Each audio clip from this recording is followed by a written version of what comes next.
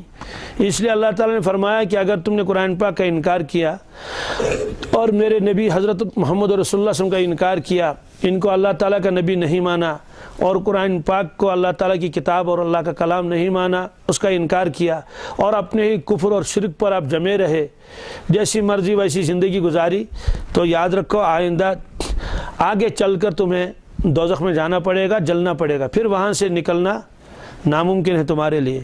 اس لیے یہ وعید سنائی. حضرت نعمان بن بشیر رضی اللہ تعالیٰ عنہ سے ایک اور روایت ہے، وہ فرماتے ہیں کہ میں نے رسول اللہ صلی اللہ علیہ وسلم کو یہ فرماتے ہوئے سنا کہ آپ نے فرمایا بار بار کہ لوگوں میں تمہیں آگ سے ڈراتا ہوں، لوگوں میں تمہیں آگ سے ڈراتا ہوں. فرمایا کہ اس جملے کو آپ نے بار بار دہرایا. فرمایا اور بہت اونچی آواز سے دہرایا. تو پھر فرمایا حضرت نعمان بن بشیر نے فرمایا کہ یہ بازار میں، فرمایا کہ بازار ذرا دور تھا، فرمایا کہ اگر اس جگہ پر اللہ کے نبی سم ہوتے تو اتنی اونچی آواز سے آپ نے لوگوں کو بتایا کہ بازار والے بھی ان کی آواز سن لیتے. یا آپ نے کئی مرتبہ فرمایا کہ میں تم کو آگ سے ڈرا چکا ہوں، یعنی اپنے آپ کو آگ سے بچا لو. تو اور اس جوش کے ساتھ یہ فرما رہے تھے گویا کہ دوزخ کی آگ آپ کے نگاہوں کے سامنے تھی، اور اس کے بعد آپ کے چادر مبارک بھی گر گئی. اس انداز سے آپ لوگوں کو ڈرا رہے تھے کہ دوزخ کی آگ سے اپنے آپ کو بچا لو، کیونکہ اللہ کے نبی سم کو مشاہدہ ہوتا تھا. ہم نے بھی یہ روایتیں پڑھی، ظاہر سی بات کوئی گھبراہٹ تو نہیں ہے، یعنی جیسے ہونی چاہیے، جیسے گھبرانا چاہیے، ہلکی پھلکی گھبراہٹ تو ہوتی ہے، لیکن اللہ کے نبی سم ان چیزوں کو مشاہدہ فرماتے تھے. اسی وجہ سے آپ نے ایک مرتبہ بیان فرما رہے تھے تو بائیں طرف کو دیکھتے تھے، فوراً اپنے نگاہوں کو پھیرتے تھے، پھر بیان شروع کر لیا، ذرا سا بائیں طرف کو دیکھے پھر پھیر لیا، دائیں طرف کو دیکھتے تھے خوب اچھی طرح سے. پھر بعد میں آپ نے فرمایا کہ جب میں دوزخ کا تذکرہ کرتا تھا تو دوزخ میرے بائیں جانب آ جاتی تھی، اور میں دیکھ رہا تھا اس وقت کی دوزخ کی آگ اور اس میں جلنے والوں کی وہ آہ و پکار، یہ سب میں تو مجھے برداشت نہیں ہوتا تھا کہ میں دیکھ رہا تھا اس میں اولاد آدم اور میری امت کے وہ فساق اور فجار وہ جل رہے ہیں، اس لیے میں اس کو برداشت نہیں کر سکا. آپ اپنی نگاہوں کو اس طرح سے پھیرتے تھے، کیونکہ جو ہیبتناک منظر ہوتا ہے آدمی اس کو دیکھنا برداشت نہیں کر پاتا ہے. ہیبتناک منظر، مثلا کہیں خطرناک ایکسیڈنٹ ہو گیا اور آدمی کا دماغ جو ہے وہ روڈ کے ساتھ وہ چپک گیا تو لوگ تو وہاں گھبراتے ہیں، جانے سے جاتے نہیں. یا ایسی کوئی جل بھن گیا آگ میں تو لوگ اس کی صورت دیکھنے سے گھبراتے ہیں تو وہاں دیکھتے نہیں، اور جب دیکھیں گے کہ جل رہا ہے کوئی اور پھر وہ مر بھی نہیں رہا اور آہ و بکا کر رہا ہے تو کیسے برداشت ہوگا. اللہ کے نبی صلی اللہ علیہ وسلم ان چیزوں کو برداشت نہیں فرماتے تھے. اس لیے کفار کو فرمایا گیا کہ اگر تم نے اس قرآن پاک پر ایمان نہیں لایا تو فاتقوا النار التی وقودها الناس والحجارہ، تو اپنے آپ کو دوزخ سے بچاؤ جس دوزخ کی آگ کیا ہوگی، ایک تو لوگ ہوں گے اور ایک تو پتھر ہوں گے. لوگ اور پتھر، عام طور سے تو آگ جلائی جاتی ہے لکڑی سے یا جو بھی گیس وغیرہ ہو، لیکن اس آیت میں اللہ تعالیٰ فرماتے ہیں میں نے اس آگ کے لیے ایک تو لوگوں کو تیار کیا ہے. یہ وقود جو نا، وقدن کسے کہتے ہیں، عربی میں وقدن کہتے ہیں ہر اس چیز کو، وقود ہر اس چیز کو کہتے ہیں جس سے آگ جلائی جائے، یعنی معمولی سے رگڑ لگائی تو پہلے وہی چیز جلتی ہے، اس کی وجہ سے اس کے ذریعے سے دوسری چیزوں کو جلایا جاتا ہے.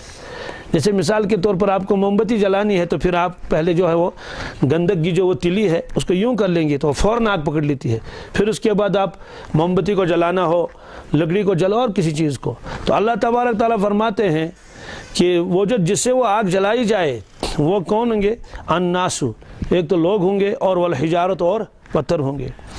یہ لوگ کون سے ہوں گے اور یہ پتھر کون سے ہوں گے؟ لوگوں سے مراد تو ہے وہی دوزخی، خود ان کے بدنوں سے آگ نکلے گی، ان کے بدن ہی ایسے بنائے جائیں گے جیسے قرآن پاک میں فرمایا ان الذین یاکلون اموال الیتامی ظلما انما یاکلون فی بطونہم نارا، کہ جو لوگ یتیموں کا مال کھاتے ہیں، ان پر ظلم کرتے ہیں، وہ مال کیا کھاتے ہیں؟ وہ تو اپنے پیٹوں میں آگ بھرتے ہیں۔ ظاہر سی بات ہے، بظاہر تو آگ نہیں بھرتے ہیں، لیکن اللہ تعالیٰ نے فرمایا یہ تو آگ ہے۔ مطلب تو یہ ہے کہ یہ آگ ہی ہے، لیکن ابھی ان کو احساس نہیں ہے۔ اس میں جب ذرا سی تلی اس کو دکھا دیں گے، تیلی ایک یوں گندک کی، بس آگ بھڑکنی شروع ہو جائے گی۔ یہ کوئی ضروری نہیں ہے کہ دنیا میں ہر چیز جو ہے وہ اگر وہ آگ اس کو نام رکھ دیا جائے تو اس میں اس وقت وہ شعلہ ہو وغیرہ ہو۔ پیٹرول آپ نے دیکھا ہے نہیں، سب لوگ جانتے ہیں پیٹرول ہے، مٹی کا تیل ہے، یا یہ جو گیس ہے نا، آپ پیٹرول میں ہاتھ ڈال دیجئے آپ کا ہاتھ نہیں جلے گا، آپ مٹی کے تیل میں ہاتھ لگا دیجئے آپ ہاتھ نہیں جلے گا، لیکن وہ آگ ہے یا نہیں؟ وہ تو آگ ہی ہے، صرف اتنی سی دیر ہے کہ ذرا سی آگ وہ دیکھ لے، پھر اس کو بھڑکانے کی ضرورت، وہ تو خود ہی بھڑک جائے گا، کیونکہ وہ تو خود ہی آگ ہے۔ تو ہے تو اس کی شکل اور کچھ، لیکن وہ جلانے والی چیز ہے۔ تو اس طرح فرمایا کہ یہ جو کھاتے ہیں لوگوں کا ظلم کر کر کے، تو بس صرف آگ دکھانی ہے ان کو، تو پھر وہ اندر سے پھر جلنا شروع ہو جائے گا، اور کب تک جلے گا اور وہ ختم نہیں ہوگا۔ دنیا میں تو لکڑی ختم ہو جاتی ہے، آگ ٹھنڈی پڑ جاتی ہے۔ قرآن پاک نے فرمایا کہ دوزخ کی آگ بجھے گی ہی نہیں، وہ ٹھنڈی ہوگی ہی نہیں، اور بلکہ اس آگ میں اور زیادہ جو ہے وہ تیزی آئے گی اور شدت آئے گی۔ یہ اللہ تبارک تعالیٰ نے فرمایا۔ ایک تو انسان ہوں گے، یہی دوزخی، والحجارۃ، اور کون ہوں گے؟ اور حجارہ سے مراد یہ ہے کہ پتھر ہوں گے۔ یہ کون سے پتھر ہوں گے؟ تو اس میں بھی دونوں ہے۔ ایک روایت تو یہ ہے کہ اس میں تو وہ گندک کے پتھر، کس کے؟ جی، گندک کے پتھر ہوں گے، تو وہ جلیں گے، اور وہ اتنے مضبوط ہوں گے وہ ختم ہی نہیں ہوں گے کبھی، اور جلتے رہیں گے۔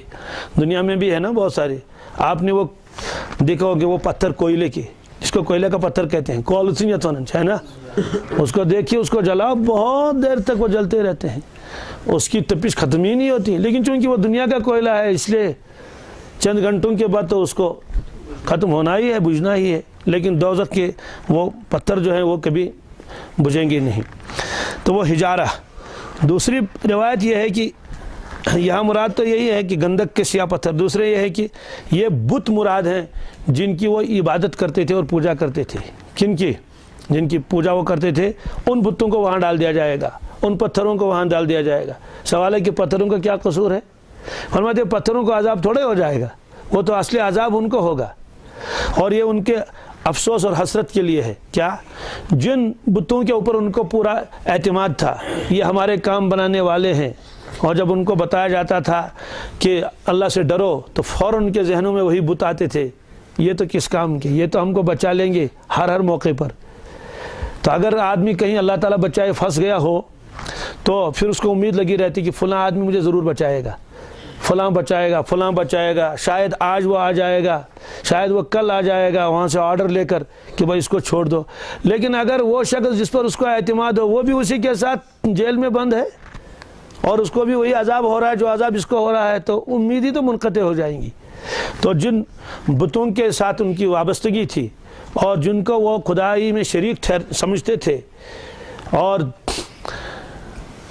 یہ عقیدہ تھا ان کا کہ یہ مصیبتوں میں ہمارے کام آئیں گے، تو دیکھا کہ وہ بھی جل رہے ہیں، اور بلکہ وہی انہی سے زیادہ آگ بھڑک رہی ہے، اور یہ جل رہے ہیں اسی کی آگ میں، تو اور زیادہ افسوس ہوگا۔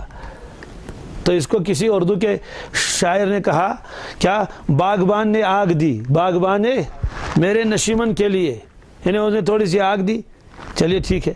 تو جن پر تکیہ تھا وہی پتے ہوا دینے لگے، تو وہ جو پتے تھے باغ کے اندر وہ اتنے بھڑکے اور انہوں نے ہوائیں دے دی، اور اس کی وجہ سے وہ آگ کیا ہو گئی، وہ بھڑک گئی۔ ایک مطلب تو اس کا یہ ہے۔ دوسرا مطلب تو اس کا یہ ہے کہ جب میں آگ لایا تھا تھوڑی سی اپنے ضرورتوں کی، تو پتے اتنے تیزی سے چلے وہ آگ ہی بجھا دی۔ مطلب تو یہ ہے کہ جس پر ایک تکیہ تھا وہی الٹا ہو گیا۔ تو یہ ہے، تو انہی پر ان کو تکیہ تھا، انہی بتوں کے اوپر، اور یہ جب یہ بت دیکھیں گے کہ یہ وہاں خود جل رہے ہیں، تو اس کی وجہ سے جتنی بھی امیدیں ان کو تھی وہ ساری کی ساری امیدیں خاک میں مل گئی. یہ فرمایا ان کو. تو ان بتوں کو عذاب نہیں ہوگا، ظاہر سی بات ہے، ان کو اللہ تعالیٰ عذاب کیوں کرے، ان کا تو کوئی قصور بھی نہیں ہے، لیکن اصل میں عذاب ان کو دینا ہوگا اور انہیں سے آگ نکلے گی.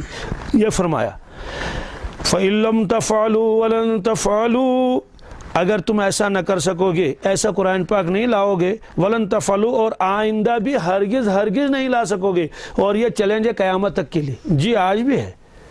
اصل میں ہم لوگوں کو معلوم نہیں ہے نا، یہ عجیب و غریب قرآن پاک ہے، ایسا کلام ہے اور حیرت ہوتی ہے. اگر اللہ تعالیٰ فرماتے ہیں ایسا سورج بنا لو، سب لوگ کہتے ہیں کہ بھائی سورج تو نہیں بنا سکتے. ایسا ہمالیہ بنا لو، سب لوگ کہیں گے ہم تو ہمالیہ تو نہیں بنا سکتے. ایسا ہاتھی بنا لو، ہم لوگ کہیں گے ہاتھی تو ہم ایسا نہیں بنا سکتے. ربڑ کا تو بنا سکتے ہیں، لکڑی کا تو بنا سکتے ہیں، لیکن ایسا تو اور دوسری چیزوں کا ایسا تو نہیں بنا سکتے. لیکن اللہ نے فرمایا ایسا کلام بنا لو. معلوم یہ ہوا کہ جس طرح سے اور چیزیں کہ مخلوق نہیں بنا سکتے، ایسا کلام بھی نہیں لا سکتے.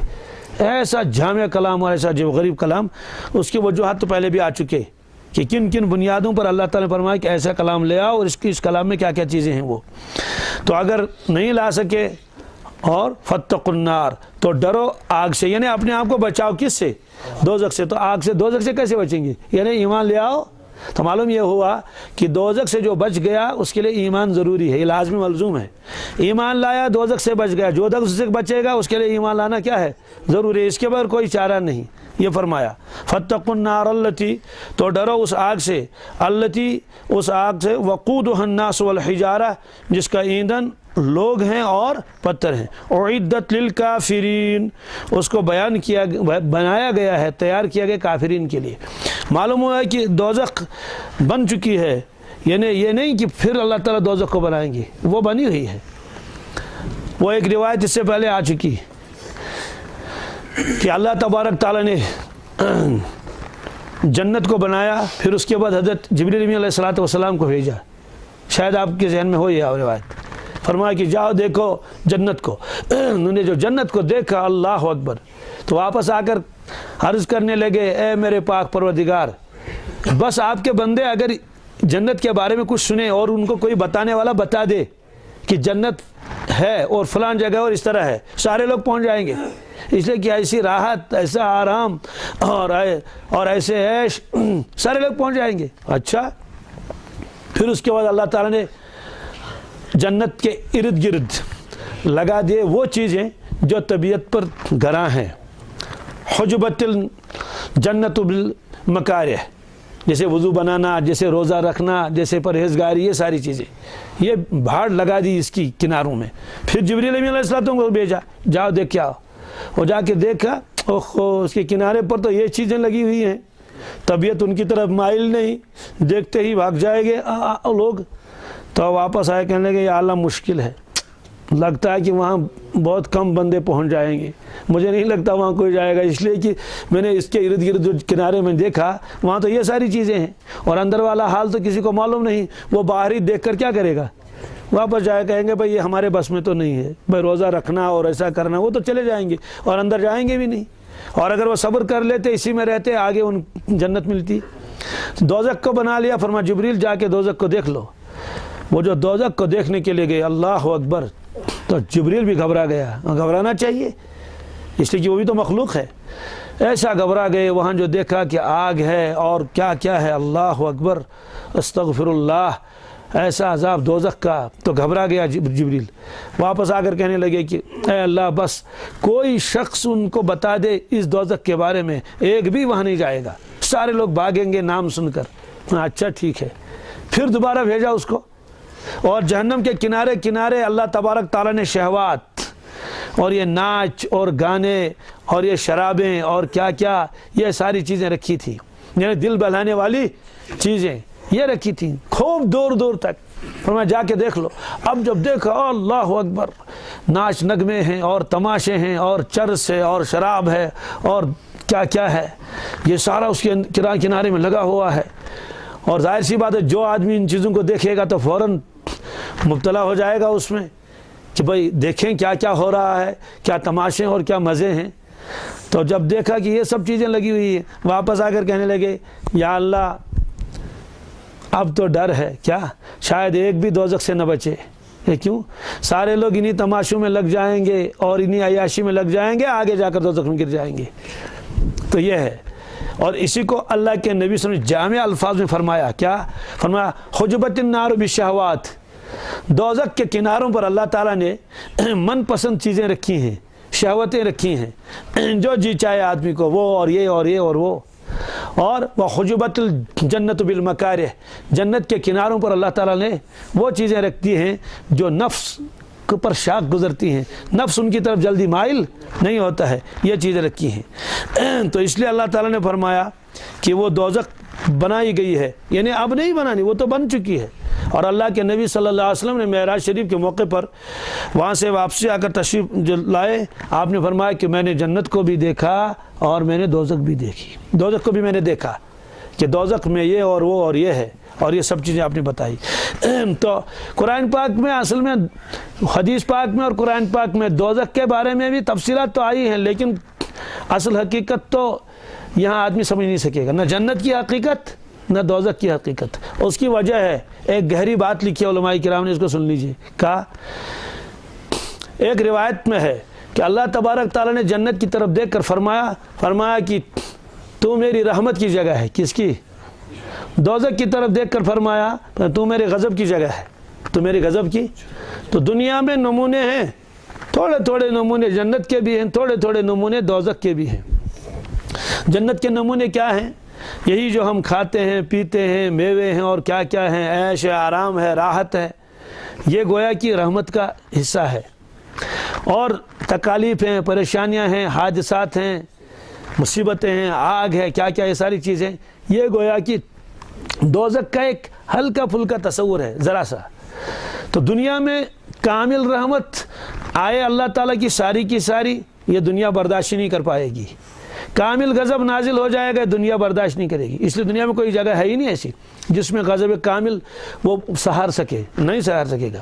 تو اس لیے رحمت کاملہ کا ظہور بھی دنیا میں نہیں ہو سکتا, اور اللہ تعالیٰ کی غضب کاملہ کا ظہور بھی دنیا میں نہیں ہو سکتا ہے. وہ صرف کون ہے؟ وہ جنت ہی ہے, کہ جنت میں رحمت کاملہ. اللہ اکبر. یعنی جنت ہے ہی ایسی مضبوط جو سب چیزوں کو برداشت کر لے, نورانی ہر چیز. کیا ایک ایک درخت اس میں آئے گا جنت کا. جنت کے ایک درخت کے بارے میں روایت ہے کہ اونٹ سوار تیز جو چلے, بہترین اونٹ, وہ 100 سال تک چلتا رہے. کتنے سال تک؟ تب بھی ایک درخت کا سایہ ختم نہیں ہوگا. یہ روایت میں ہے, حوالہ میں بھی دیتا ہوں اس روایت کا. 100 سال تک چلتا رہے. ایک روایت میں بعض درخت ایسے ہیں کہ اگر کوئی آدمی چلنا چاہے ان درخت کے نیچے, صرف سایہ اتنا ہے کہ 500 برس لگیں گے. تو یہ کیسے سمجھ میں آئے گا؟ یعنی ہماری سمجھ میں تو یہ 500 برس لگیں گے تو وہ درخت بڑا کتنا ہوگا. اور ایک روایت میں فرمایا کہ یہ درخت جو سونے کا تنا ہوگا اس میں, کیا یہ نہیں جو یہاں لکڑی والے. ایک روایت میں اللہ کے نبی نے فرمایا کہ ایک لکڑی اٹھائی ہاتھ میں, آپ نے فرمایا اتنی بھی لکڑی جنت میں نہیں ہے. تو صحابہ کرام نے عرض کیا حضرت پھر کھجور جو ہے اور انگور ہے جو دوسری چیزیں, یہ تو درختوں سے ہی نکلتے ہیں, اور درخت تو لکڑی کے ہوتے ہیں. جب اتنے پھل فروٹ ہوں گے تو آپ لکڑی فرماتے اتنی بھی نہیں ہوگی. فرمایا سب درخت سونے کے ہوں گے. کس کے؟ یعنی سونے کے درخت ہوں گے, وہ لکڑی کے درخت نہیں ہوں گے. ان میں اللہ تعالیٰ اس کو وہ پیدا فرمائیں گے, میوے وغیرہ. اب ظاہر سی بات ہے یہاں کہاں سمجھ آئے گا یہ. تو اس طرح سے فرمایا کہ دوزخ تیار کی ہے اللہ تعالیٰ نے. تو دوزخ کا صحیح اندازہ دنیا میں کوئی نہیں لگا سکتا, جنت کا اندازہ بھی نہیں. جنت کے بارے میں بھی ہے, فَلَا تَعْلَمُ نَفْسٌ مَّا أُخْفِيَ لَهُم مِّن قُرَّةِ أَعْيُنٍ. کوئی نہیں جانتا کہ اللہ تعالیٰ نے ان کے آنکھوں کی ٹھنڈک کے لیے کیا کیا سامان تیار کر رکھا ہے. بہرحال اس میں تو وعید آئی کفار کے بارے میں, فَاتَّقُوا النَّارَ الَّتِي وَقُودُهَا النَّاسُ وَالْحِجَارَةُ أُعِدَّتْ لِلْكَافِرِينَ. فوراً فرمایا وَبَشِّرِ الَّذِينَ آمَنُوا وَعَمِلُوا الصَّالِحَاتِ. آپ خوشخبری دے دیجئے ان لوگوں کو الذین آمنوا, جنہوں نے ایمان قبول کر لیا, ایمان جو لائے, وعملوا الصالحات, اور ان کے اعمال صالحہ. اب یہ فوراً خوشخبری کیوں بتا دی؟ فرمایا حق تعالیٰ کی یہ سنت ہے اللہ تبارک تعالیٰ کی, جب کبھی ترغیب دیتے ہیں اور وعدہ اور بشارت کا جب ذکر ہوتا ہے تو فوراً اس کے ساتھ ترہیب ہوتی ہے. ترہیب میں ڈر کبھی پہلے ڈرانا، دھمکانا، وعید، اور پھر اس کے بعد بشارت. کبھی پہلے اس کو بیان کر رہے ہیں، کبھی پہلے اس کو بیان کرتے ہیں. یہاں پہلے ترہیب کو، وعید اور انذار کو ذکر فرمایا، اور پھر اس کے بعد بشارت کو. اس کی وجہ کیا لکھی ہے؟ اس کی وجہ لکھی ہے کہ تاکہ خوف اور رجا، خوف اور امید، یہ مل کر ایمان میں ایک اعتدالی کیفیت پیدا ہو جاتی ہے، ایک اعتدالی کیفیت پیدا ہو جاتی ہے. اسی لیے فرمایا کہ الایمان بین الرجاء والخوف، یا بین الخوف والرجاء. ایمان کس چیز کا نام ہے؟ خوف اور امید کے درمیان کیفیت. کبھی آدمی گھبراتا ہے، پتہ نہیں خبر بچاتا ہے، لیکن سنتا ہے تو نا امید ہے کہ سندپن ہے مشکل سیتا تیل یم نیرن تو بکاتی. کبھی جب سنتا ہے کہ جنت کی بشارت ہے، مغفرت ہو جائے گی، دپن ہے مت گژھِ تیل مغفرت، مت گژھِ تیل. یعنی کبھی یہ کیفیت طاری ہوتی ہے، کبھی یہ کیفیت طاری ہوتی ہے. فرمایا یہی ایمان ہے. ایمان یہ نہیں ہے کہ آدمی کہے گا جناب میں تو 100% جنت میں جاؤں گا، کوئی ڈر مجھے نہیں، میں تو ایمان والا ہوں.